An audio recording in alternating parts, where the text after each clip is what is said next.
রঙিন বোরকা পড়লে গুনাহ হবে কিনা, কোন নামাজে হাঁচি দিলে কি নামাজ হবে? আপনাদেরকে দেখে মা বোনরা ওয়াজ শুনে তাকে বৈধ হবে? ওযু করার সময় আমরা আমাদের শরীরে যে অংশগুলো ধৌত করি সেই অংশগুলো 3বারের অধিক ধৌত করা যাবে কিনা।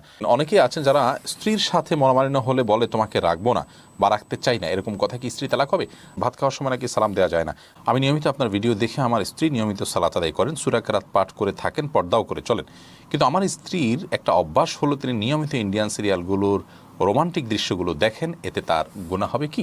ফরজ গোসল রাতে না করে ফজর নামাজের আগে ফরজ গোসল করে নামাজ পড়লে নামাজ হবে কিনা, আর রাতে উজু করে পবিত্র হয়ে ঘুমালে গুনাহ হবে কিনা না। আমার ছোট বাচ্চা ঘুমিয়ে থাকা অবস্থায় যখন আজান হয় তখন আমার মনে আসে যে আজান তাড়াতাড়ি শেষ হয়ে যাক, এমন কথা মনে আসলে কি আমার গুনাহ হবে? সৌন্দর্যের জন্য যদি নখ রাখি তাহলে কি নামাজ হবে? রাস্তায় কোনো টাকা পেলে কি করা উচিত? আমার কাছে একজন মানুষ টাকা পেত, সে মারা গেছে, এখন আমার করণীয় কি? আমি কিছুদিন আগে একটা গাড়িতে করে বাড়ি যাচ্ছিলাম, আমার কাছে খুচরা টাকা না থাকা আমি ওনাকে টাকা দিতে পারিনি, পরে ওনাকে অনেক খুঁজেছি কিন্তু পাইনি। আমি কি করতে পারি? আমি কি আমার খালার স্বামীর সাথে দেখা করতে পারি? আপন ভাইকে যাকাত দেয়া যাবে কিনা? এরপরে আপনাদের প্রশ্ন উত্তরের যে আলোকিত ভবন আমরা সেখানে প্রবেশ করি। হোসাইন নিবির আপনি লিখেছেন ভাত খাওয়ার সময় নাকি সালাম দেওয়া যায় না। না, এটা আমাদের সমাজের প্রচলিত প্রথা, সালাম দেওয়া যেতে পারে, মানে এতে বড় কোনো অসুবিধা নেই। বিশেষ করে যদি এতে কোনো অসুবিধা নেই, আপনি যাকে সালাম দিচ্ছেন তিনি যদি খেতে বসেন এবং আপনার লোকমা মুখে নিচ্ছেন বা এমন টাইমে আপনি সালাম দেন তখন তিনি ক্ষতিগ্রস্ত হতে পারেন বা কষ্ট হতে পারে, এরকম সময় সালাম দিবেন না। আদারওয়াইজ খাওয়ার সময় সালাম দেওয়া নেই, এতে কোনো অসুবিধা নেই। এরপরে রেহমা আক্তার লিখেছেন নামাজে হাঁচি দিলে কি নামাজ হবে? হয়ে যাবে, কোনো অসুবিধা নেই। হাঁচি তো আর মানুষের ইচ্ছায় হয় না, নামাজ হয়ে যাবে। মুক্তা আক্তার লিখেছেন ফরজ গোসল রাতে না করে ফজর নামাজের আগে ফরজ গোসল করে নামাজ পড়লে নামাজ হবে কিনা, আর রাতে উজু করে পবিত্র হয়ে ঘুমালে গুনাহ হবে কিনা না, কোনো গুনাহ হবে না। এরকম করা যেতে পারে, তবে ফজর নামাজের আগে আগে গোসল করতে হবে। ওবায়দুল হক আপনি লিখেছেন আমার কাছে একজন মানুষ টাকা পেত, সে মারা গেছে, এখন আমার করণীয় কি? আপনি তার পরিবারের কাছে, তার বংশধরদের কাছে টাকা পৌঁছে দিবেন, তাদেরকে যদি পাওয়া না যায় তাহলে তার তরফ থেকে গরিব দুঃখীকে দান করে দিবেন, সওয়াব যেন তিনি পান সে আশায়। মোহাম্মদ হাসিবুর রহমান চৌধুরী লিখেছেন নফল রোজা কোনো কারণে ভাঙতে হলে পরবর্তীতে কি কাজা করতে হবে? নফল রোজা রাখলে সেটা যদি ভেঙে ফেলেন পরবর্তীতে রাখতে হবে কিনা? হানাফি মাযহাব রোজা রাখতে হবে, কারণ আল্লাহ তাআলা বলেছেন লা তুবতিলু আমালাকুম, তোমরা তোমার আমল বরবাদ করো না। আপনি নফল রোজা রাখার আগ পর্যন্ত স্বাধীন ছিলেন, রাখা না রাখার পরে কিন্তু রেখে ফেলেছেন, শুরু করেছেন, তার এটা পুরো করা ওয়াজিব এই আয়াতের কারণ আর বিভিন্ন হাদিসের আলোকে। যার কারণে সেটাকে আপনি পূর্ণ করতে হবে। যদি আপনি পূর্ণ না করেন তাহলে পরবর্তীতে কাজা করতে হবে।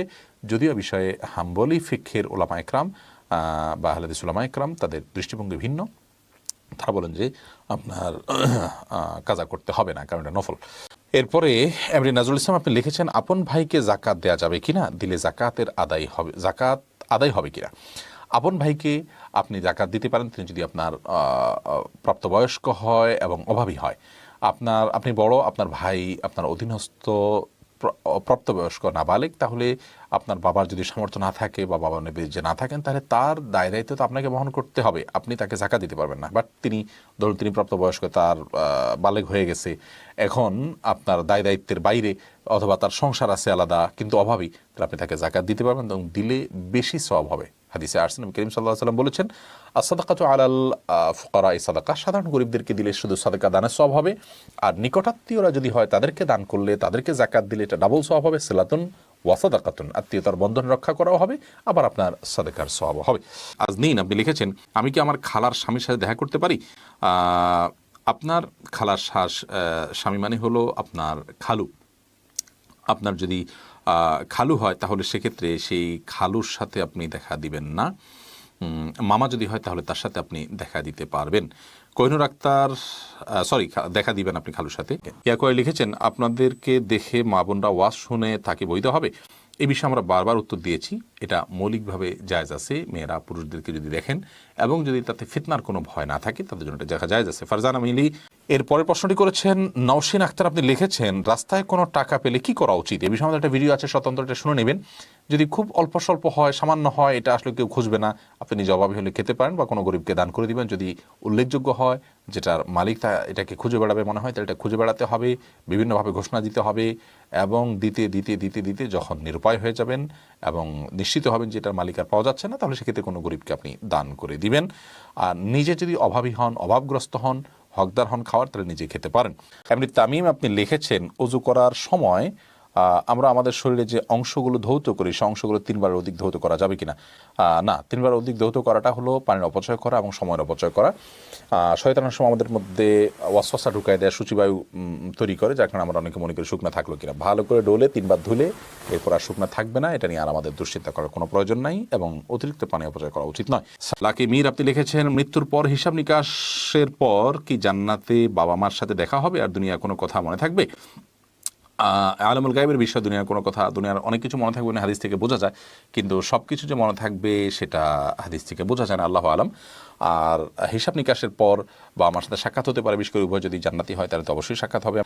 সুবরিন আপনি লিখেছেন, সৌন্দর্যের জন্য যদি নখ রাখি তাহলে কি নামাজ হবে? আর কয়দিনের বেশি নখ রাখা জায়েজ নাই? নখ এতদিন বেশি রাখা জায়েজ না, আমার কোনো কথা নেই।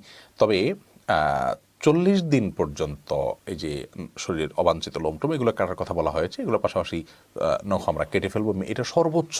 কিন্তু খুব বড় হয়ে গেলে সেখানে পেছনে তলাতে পানি পৌঁছানো কঠিন হয়, অনেক সময় ময়লা জমে যায়, অস্বাস্থ্যকর হয়, সেজন্য এটা খুব দীর্ঘ সময় পর্যন্ত অপেক্ষা করা উচিত নয়।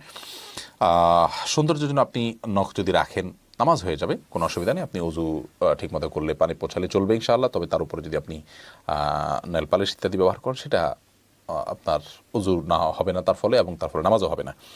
আর যদি এমন হয় যে একেবারে বড় বড় নখ রাখেন, যেগুলো সাধারণত অমুসলিম এবং পাপিষ্ঠা নারীরা রাখেন বা পুরুষরা রাখেন, তাদের সাথে সাদৃশ্য যদি রাখেন, তাদের স্টাইল যদি ধারণ করেন, তাহলে সেটা ভিন্ন কারণে নিষিদ্ধ হবে। মৌলিকভাবে নখ বড় হলে যে নামাজ হবে না ব্যাপারটা কিন্তু সেরকম নয়। জাকিয়া খান নাসরিন আপনি লিখেছেন, আমার ছোট বাচ্চা ঘুমিয়ে থাকা অবস্থায় যখন আজান হয় তখন আমার মনে আসে যে আজান তাড়াতাড়ি শেষ হয়ে যাক, এমন কথা মনে আসলে কি আমার গুনাহ হবে? না, এরকম কোনো গুনাহ হবে না, কারণ এটাতে আপনি আপনার শিশুর ঘুমের দিকে তাকিয়ে চাচ্ছেন যে আজানটা অল্প সময় যেন শেষ হয়ে যায়। আপনি আজানের প্রতি কোনো বিদ্বেষ থেকে তো আর বলছেন না, ইন্নামাল আমাল বিন্নিয়াত, বিধায় এর কারণে আপনার ঈমান চলে যাবে বা গুনাহ হবে এরকম না বিষয়টা। আপনি লিখেছেন, রঙিন বোরকা পড়লে গুনাহ হবে কিনা? কোনো অসুবিধা নেই, যদি সেটা এত বেশি চাকচিক্যপূর্ণ না হয় যেটা অন্য দৃষ্টিকে বরং বেশি আকৃষ্ট করে, এরকম না হলে জায়েজ আছে। আমি নিয়মিত আপনার ভিডিও দেখে আমার স্ত্রী নিয়মিত সালাত আদায় করেন, সূরা কেরাত পাঠ করে থাকেন, পর্দাও করে চলেন, কিন্তু আমার স্ত্রীর একটা অভ্যাস হলো তিনি নিয়মিত ইন্ডিয়ান সিরিয়ালগুলোর রোমান্টিক দৃশ্যগুলো দেখেন, এতে তার গুনাহ হবে কি? আল্লাহ রাব্বুল আলামিন আমাদেরকে নির্দেশ করেছেন, উদখুলু ফিস সিলমি কাফরা, তোমরা ইসলামে পরিপূর্ণভাবে দাখিল হও। আল্লাহ তাআলা আরও বলেছেন, ইয়া আইয়ুহাল্লাযীনা আমানু তাকুল্লাহ হাক্কা তুকাতিহি ওয়া লা তামুতুন্না ইল্লা ওয়া আনতুম মুসলিমুন, হে ঈমানদারগণ তোমরা আল্লাহকে ভয় করো হক আদায় করে ভয় করার মতো, এবং মুসলিম না হয়ে আল্লাহর কাছে পরিপূর্ণ আত্মসমর্পণকারী না হয়ে তোমরা মৃত্যুবরণ করো না। সূরা আল ইমরানের 102 নম্বর আয়াত এটি। এই আয়াত দ্বারা বোঝা গেল যে আমাদের বোন তিনি সালাত আদায় করছেন, নিয়মিত ইসলামিক কন্টেন্টগুলো দেখেন, ভালো কাজ করার চেষ্টা করেন, তিনি আলহামদুলিল্লাহ ইসলামে আছেন, ইসলাম মানার চেষ্টা করছেন, কিন্তু আল্লাহ তাআলা নির্দেশ করছেন আল্লাহকে পুরোপুরি ভয় করার জন্য, ইসলামে পরিপূর্ণ দাখিল হওয়ার জন্য, বিধায় সেটি আমাদের করা উচিত। নবী করিম সাল্লাল্লাহু আলাইহি ওয়াসাল্লাম বলেছেন, ইত্তাকিল মাহারিমা তাকুনু আবাদান নাস, তুমি হারাম কাজ থেকে বেঁচে থাকো, তুমি সবচেয়ে বড় ইবাদত গুজার হবে। ইতিবাচক ভালো কাজ যেমন জিকির, আজকার, তাসবিহ, তেলাওয়াত আমরা করছি, এগুলোর পাশাপাশি যখন আমরা হারাম কাজ থেকে বেঁচে থাকবো তখনই আমরা প্রকৃত অর্থে এবং সবচেয়ে বড় আবেদ হতে পারবো আল্লাহ রাব্বুল আলামিনের কাছে। আমাদের সে বোনকে আমরা এই লাইভের মাধ্যমে আবেদন জানাচ্ছি যে সিরিয়া মানে যে সমস্ত ফিল্মের আপনার ক্লিপগুলো দেখে থাকেন, রোমান্টিক কোনো দৃশ্য দেখে থাকেন, সেগুলো দেখা আমাদের জন্য হারাম, এবং সেগুলোতে মিউজিক্যাল ইনস্ট্রুমেন্টের ব্যবহার ছাড়াও আপনার এমন দৃশ্যগুলো থাকে যেগুলো পুরুষ নারী কারোর জন্যই দেখা যায় থাকে না, যার কারণে আপনার এগুলো দেখা থেকে আমাদের বিরত থাকা উচিত। আমরা অনেকে এগুলোকে হারাম মনে করি না, অপরাধ মনে করি না। আল্লাহ তাআলা তৌফিক দান করুন আমাদেরকে বেঁচে থাকার সকল হারাম থেকে এবং সকল গুনাহের কাছ থেকে। এইচ.এম. আবু রায়হান লিখেছেন, আমি খারাপ কাজ থেকে দূরে সরে যেতে চাই কিন্তু পারছি না, এখন আমার করণীয় কি? পরিবেশ থেকে দূরে সরবেন, খারাপের পরিবেশ থেকে দূরে সরবেন, ভালো মানুষের সংস্রবে থাকবেন, আল্লাহর কাছে দোয়া করবেন, ইনশাআল্লাহ আল্লাহ তাআলা সহজ করবেন। আমি শারমিন আক্তার লিখেছেন, আমি কিছুদিন আগে একটা গাড়িতে করে বাড়ি যাচ্ছিলাম, আমার কাছে খুচরা টাকা না থাকা আমি ওনাকে টাকা দিতে পারিনি, পরে ওনাকে অনেক খুঁজেছি কিন্তু পাইনি, আমি কি করতে পারি? তার পক্ষ থেকে দান করে দিবেন ওটা। এমনি ইসহাক আপনি লিখেছেন, অনেকেই আছেন যারা স্ত্রীর সাথে মনোমালিন্য হলে বলে তোমাকে রাখবো না বা রাখতে চাই না, এরকম কথা কি স্ত্রী তালাক হবে? রাখতে চাই না কিংবা রাখবো না এই শব্দ বললে তালাক হবে না। তোমাকে আমি ছেড়ে দিলাম বা তুমি চলে যাও, এই জাতীয় যদি বলা হয় তাহলে সেক্ষেত্রে সেটি তালাক হওয়ার মতো শব্দ।